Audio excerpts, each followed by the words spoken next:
कोई भी माँ अगर बेटी को इस तरीके से समझाएगी तो किसी बेटी का घर नहीं टूटेगा। सुधा की नई नई शादी हुई थी और वो 1 महीने बाद अपने मायके लौटी।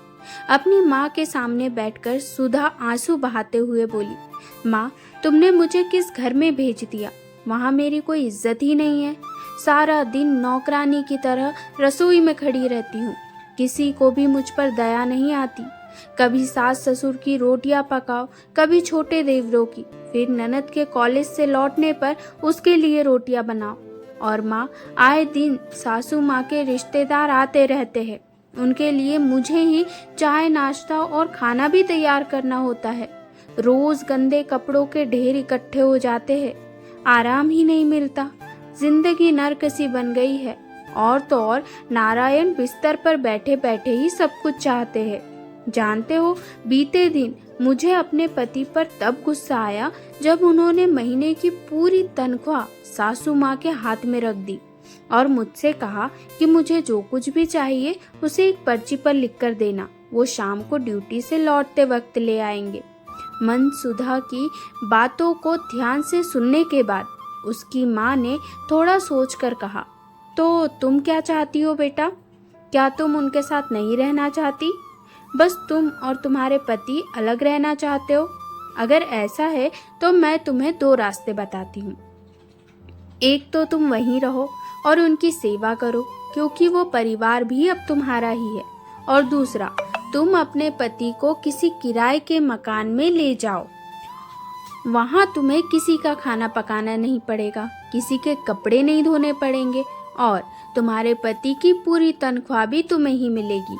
लेकिन याद रखना बेटा, जब तुम्हारा खुद का बेटा होगा और वो बड़ा हो जाएगा, उसकी भी शादी होगी और जब तुम्हारी बहू आएगी तब तुम यही चाहोगी कि तुम्हारा बेटा और बहू तुम्हारे साथ ही रहे और तुम अपने नाती पोतों के साथ खेलो। जब तुम्हें प्यास लगेगी तो तुम्हारा नाती दौड़कर तुम्हारे लिए पानी का गिलास लाएगा। कोई तुम्हारे लिए ऐनक ढूंढ कर लाएगा और कहेगा, दादी जी खाना बन चुका है, चलो खाना खाए। माँ ने आगे बोलना जारी रखा, जिन कामों को तुम दुख समझ रही हो, दरअसल वही जीवन के महत्वपूर्ण क्षण हैं। एक सफल गृहिणी हर कार्य को सरल बनाकर जल्दी ही निपटा देती है, उसका रोना नहीं रोती। जो लोग दुनिया में सफल हुए हैं वो अपनी जिम्मेदारियों से भागते नहीं बल्कि उन्हें बखूबी निभाते हैं।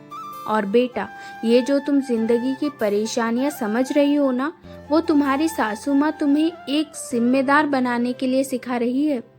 वो आने वाले समय की परेशानियों से निपटने के लिए तुम्हें तैयार कर रही है। वर्षों से हर सास अपनी बहू को जिम्मेदार बनाने के लिए ऐसा करती आई है। कल तुम भी अपनी बहू को जिम्मेदार बनाने के लिए उसे मजबूत बनाओगी। बेटा, घर के बुजुर्ग कब तक रहेंगे और कब नहीं, कोई नहीं जानता। वो अपनी आने वाली पीढ़ियों को मजबूत और रिश्ते निभाते हुए देखना चाहते हैं। कल तुम भी अपने बच्चों से यही आशाएं रखोगी। सुधा की आंखों में आंसू थे। सुधा ने उसी वक्त अपना बैग उठाया और बोली, बस माँ, मैं समझ गई आपकी बात। आपकी बातों में अनमोल सीख है। मैं अभी अपने ससुराल वापस जा रही हूँ। शाम होने वाली है और सासू माँ के पैरों में दर्द रहता है। मुझे उनकी घुटनों की मालिश भी तो करनी है। ये कहते हुए सुधा मुस्कुराती हुई इस ससुराल की ओर चल दी, जबकि उसकी माँ अपनी बेटी की समझदारी पर मुस्कुरा रही थी। आशा करती हूँ कि ये छोटी सी कहानी आपको पसंद आई होगी। अगर कहानी अच्छी लगी हो तो एक लाइक जरूर कर देना और अगर चैनल पर नए हो तो सब्सक्राइब करना बिल्कुल ना भूलें। धन्यवाद।